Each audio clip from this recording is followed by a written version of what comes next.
Good morning दोस्तों। आज के वीडियो में हम ईडियम और फ्रेजेस को कवर करेंगे। ये ईडियम फ्रेजेस का पार्ट 2 है। इसमें 26 से और 50 तक ईडियम फ्रेजेस हैं। जैसे मैं आपको पहले बता चुका हूँ कि जो इंग्लिश के पोर्शन में इसका जो भाग होता है, इसमें टोटल 2 से 3 नंबर का क्वेश्चन इसमें आते हैं और इसको हम टोटली सभी कवर करेंगे।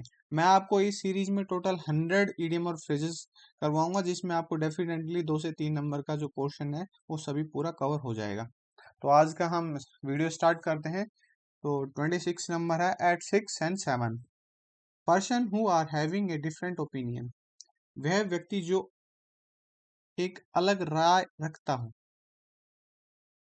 Economist are at 6 and 7 on the policy of rationing. मतलब समझ में आ गया आपको ये 26 नंबर एट 6 and 7 का मतलब है जो व्यक्ति अपना ओपिनियन अलग तरीके से रखता हो। ठीक है, इसको बार बार आप रिपीट कीजिए। जब भी आप वीडियो देख रहे हो तो बार बार आंख बंद करिए एक बार और उसके बाद में रिपीट कीजिए और उसका आप आंसर अपने आप में बार बार रिपीट करेंगे तो आपके सामने आ जाएगा। एट 6 and 7, ठीक है, इसका मतलब person who are having a different opinion. सभी को समझ में आ गया? रिपीट करिए सभी, अभी के अभी याद हो जाएंगे। बार बार दोबारा दोबारा रिपीट करने की जरूरत नहीं पड़ेगी आपको। अभी आपके पास टाइम भी बहुत कम है। Next, heart and soul with full devotion, पूरी भक्ति के साथ। मैं आपको ये इस एग्जाम्पल आपके थ्रू समझाने की कोशिश की। He through himself heart and soul to pass the examination of BSF SILD। आपने अपने आप को इसमें फेंक दिया है या थोक दिया है या पूरा फुल भक्ति के साथ इस एग्जामिनेशन, ठीक है, BSF SILD एग्जामिनेशन। याद रहेगा हार्ट एंड सोल। ये आपको एग्जाम्पल दिया आप ही के थ्रू ताकि आपको याद रहे। विद फुल डिवोशन, पूरी भक्ति के साथ। नेक्स्ट चलते हैं हम। 28, किथ एंड किन, ब्लड रिलेशन, रक्त संबंधित। All kith and kin were invited in the marriage of his son. Kith and किन का मतलब समझ में आया? इसका मतलब होता है ब्लड रिलेशन, रक्त संबंधी। नेक्स्ट चलते हैं हम। मिल्क एंड वाटर, वीक, कमजोर। The economic policy of India is nothing more than a milk and water policy। जिस समय बने था उस समय तो इसकी कीमत बहुत कम होती थी, तो उस समय के हिसाब से मिल्क एंड वाटर को वीक रखा गया था, लेकिन आज ऐसा नहीं है। लेकिन उस हिसाब से हमें याद करने के लिए मिल्क और वाटर जितना हमें सस्ता मिलता था पहले, उसके अकॉर्डिंग ये बनाई हुई है ईडियम फ्रेजेस, मतलब वीक। ठीक है, मिल्क एंड वाटर का मतलब समझ में आ गया आपको? वीक मतलब कमजोर। 30, now and then.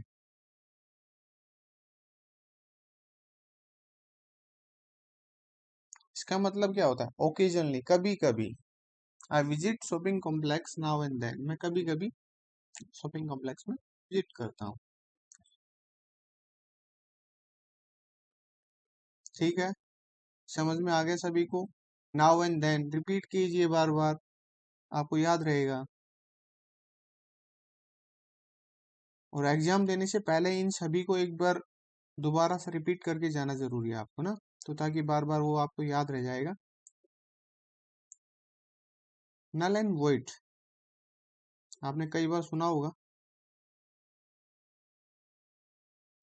No of use without force of application, उपयोग की नहीं।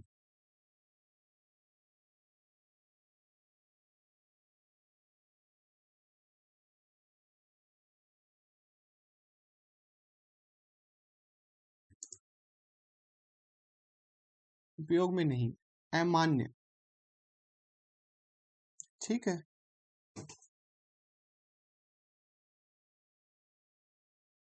किसी अगर किसी का कोई ऐसा कोई ऑर्डर निकाला है और उसको बाद में उसको रद्द कर दिया जाए, उसको नल एंड वॉइड कर दिया जाए, उसको अमान्य हो जाएगा, तो उस बारे में the law pass by the legislature was declared null and void by the Supreme Court. ठीक है, किसी ऑर्डर को अमान्य कर देना, पहले लगाया हो और उसके बाद में उसको अमान्य कर दिया, null and void, no of use. ठीक है। प्रोज एंड कॉन्स, ये आपने बहुत सुना होगा, नहीं मतलब भी पता होना चाहिए ना। मेरिट्स एंड डीमेरिट्स, गुण और अवगुण, फायदे और नुकसान। प्रोज मतलब फायदा और कॉन्स मतलब नुकसान, गुण और अवगुण। Before signing the agreement you must understand all pros and cons well. आपको इसके फायदे और नुकसान आपको पता होना चाहिए जब भी आप किसी पे एग्रीमेंट पे साइन कर रहे हो। मस्ट अंडरस्टैंड, याद हो जाएगा, pros and cons, merits and demerits. Right and left,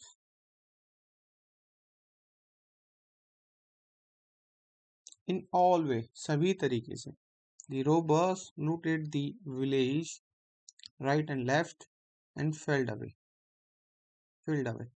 और भाग गए, सभी तरीके से, सभी तरह से। इन all way, right and left, याद रहेगा अभी, रिपीट कीजिए बार बार वीडियो देखते देखते ही। Tooth and nail,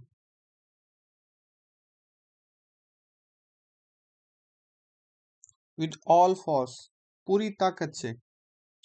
student of general caste oppose the reservation policy, tooth and nail, but of no avail, लेकिन वो उसको प्राप्त नहीं कर पाए अपनी पूरी ताकत से। टूथ एंड नेल, ठीक है, विथ फुल फोर्स, याद रहेगा सभी को।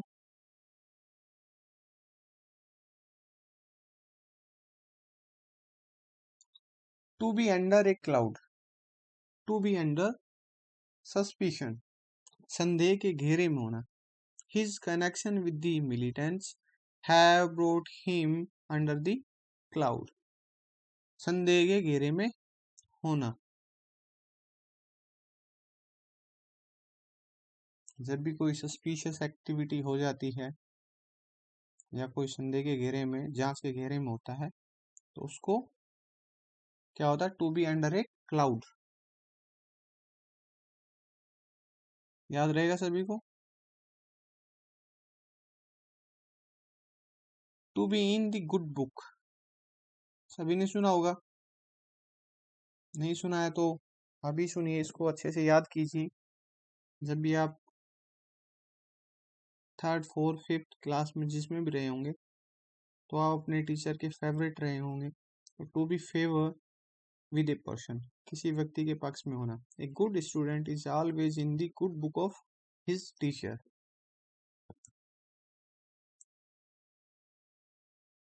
सभी को याद रहेगा। To be in the good book मतलब उसकी राय में आप बहुत ही अच्छे स्टूडेंट हो या व्यक्ति हो, ठीक है, तो वो आपके किस में होगा, पक्ष में होगा। नेक्स्ट चलते हैं। टू बेल द कैट, बिल्ली के गले में घंटी डालना, मतलब यहां से मतलब क्या कि अब कौन इतनी जोखिम लेगा। Doing anything at a great personal risk, कुछ भी करना एक बड़ा व्यक्तिगत जोखिम लेकर। All can boast of their boldness but none can bell the cat, अपनी डिंग तो बड़े बड़ी हाँकते हैं सभी अपनी बोल्डनेस की, बट कोई बिल्ली के गले में घंटी नहीं डाल रहा, मतलब इतना बड़ा व्यक्तिगत जोखिम कोई नहीं ले रहा। तो टू बेल द कैट मतलब समझ में आया, doing anything at a great personal risk, बड़ी जोखिम ले लेता है ना, उसको बोलते हैं।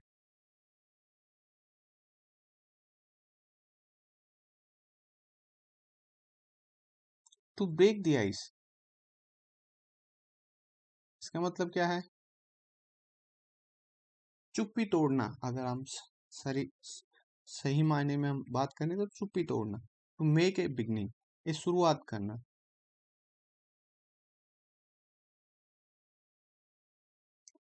Everyone kept the silence for something, then Dikshant broke the ice by asking introduction।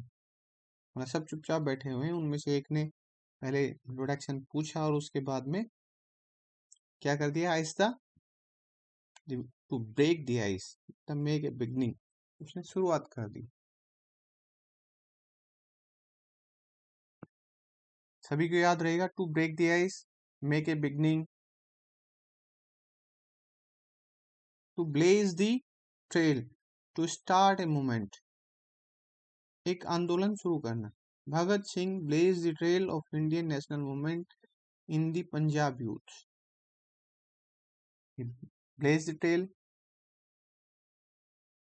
मतलब समझ में आया सभी को, टू स्टार्ट ए मूवमेंट, एक आंदोलन शुरू करना।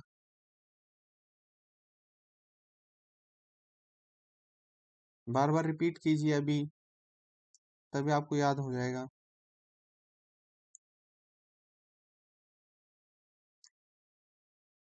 To cry for the moon, to aspire for an impossible thing. समझ में आया, ऐसी चीज की जिद करना जो असंभव हो, या आकांक्षा करना, एक असंभव चीज की आकांक्षा करना।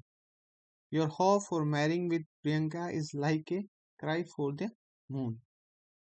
जब पता है कि किसी को कि उसके साथ शादी वगैरह नहीं हो सकती, लेकिन फिर भी वो to cry the to cry for the moon कर रहा है, मतलब ऐसी असंभव चीजें जो उसको मिल ही नहीं सकती।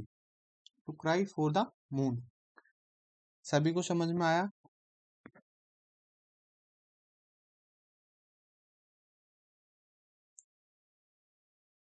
To carry the day, to win a victory, जीत हासिल करना। After initial setback, Indian carried the day in the hockey match against Pakistan.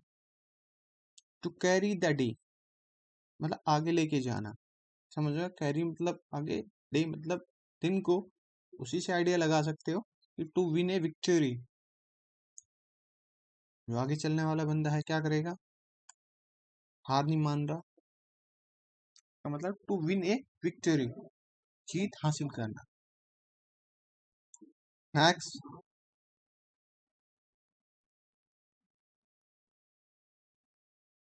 To give currency, to make publicly known, सार्वजनिक रूप से याद होना। ठीक है, टू गिव करेंसी, तो करेंसी को सभी जानते हैं, नहीं, सार्वजनिक रूप से याद होना, याद करने का तरीका। To make publicly known, the government refuse to give currency to number of secrets relating to the national security। सभी को समझ में आ गया, to give currency, to make public known, सार्वजनिक रूप से याद होना,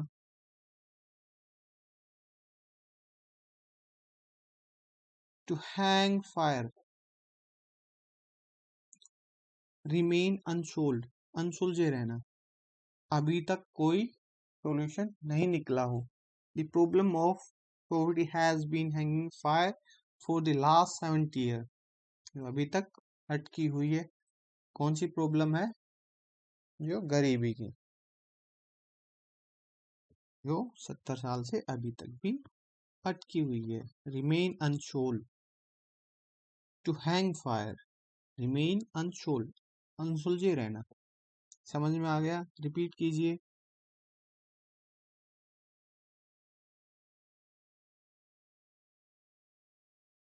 टू हैव नो बैकबोन मतलब जो हमारे शरीर में रीढ़ की हड्डी होती है, वो कैसे काम करती है, हम इसी के ऊपर टिके हुए हैं ना, तो इसी से आइडिया लगाइए। टू हैव नो स्ट्रेंथ और सपोर्ट, अगर किसी के बैकबोन नहीं होगा तो क्या सपोर्ट मिल पाएगा। To have no strength and support, कोई ताकत और समर्थन नहीं होना। The movement against the paper leakage in Rajasthan had no backbone and to collapse soon। समझ में आया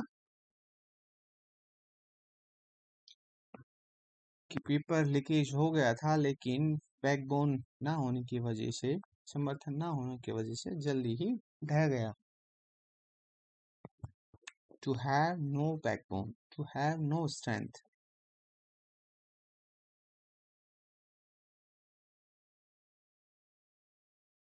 To keep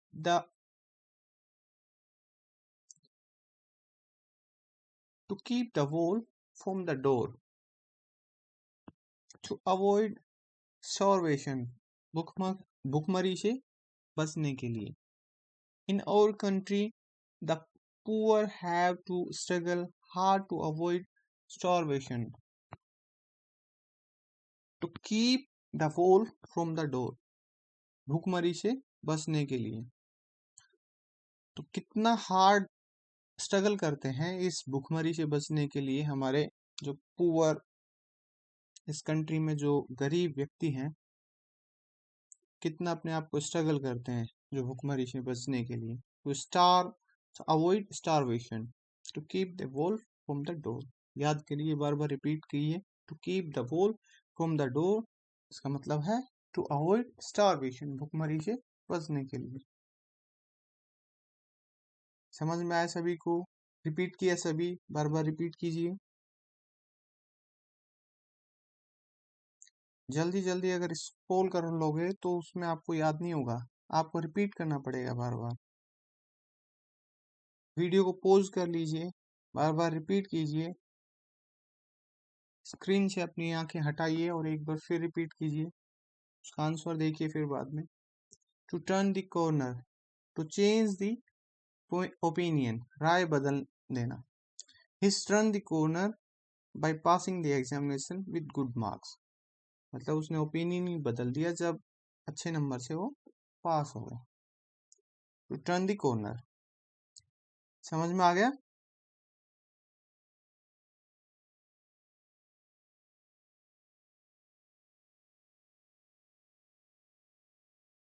नेक्स्ट,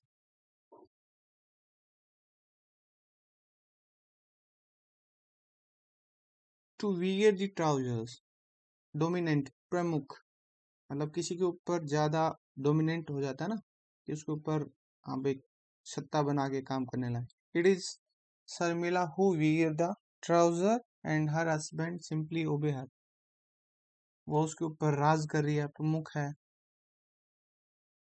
कौन? शर्मिला, जो कि बहुत ही शक्तिशाली है इसके ऊपर ना। और हर हस्बैंड सिंपली ओबे, और उसका हस्बैंड सिर्फ उसकी आज्ञा का पालन करता है। तो वियर दी ट्राउजर, मतलब उसने क्या पहन रखा है? पेंट का मतलब समझ में आया?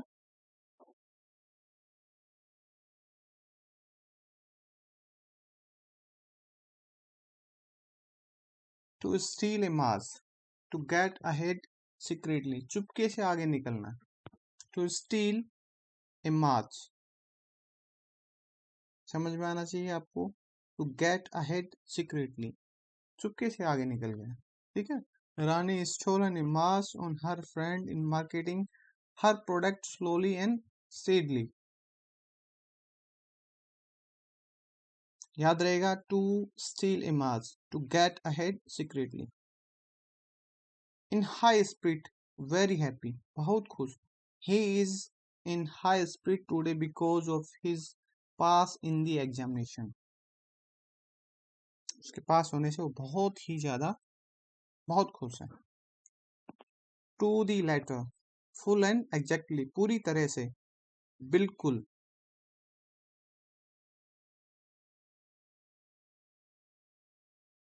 याद रहेगा आपको सभी?